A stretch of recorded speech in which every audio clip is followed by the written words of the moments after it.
është diçka tronditse dhe revoltuse, nuk diskutohet. Por ama transformimi bërë në spitalin onkologjik është jashtëzakonshëm për sa i përket infrastrukturës. Aty ku dobësia e madhe ka krijoi edhe hapësirë për ato ngjarje skandaloze që pam të gjithë, është tek pamundësia për të ofruar në spitalin onkologjik barnat për të gjitha nevojat.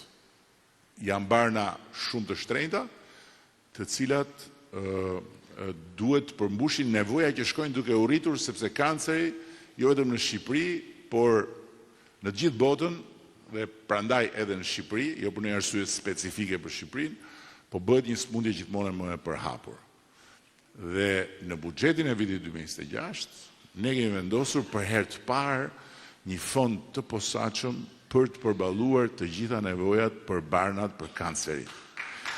Që do të thotë që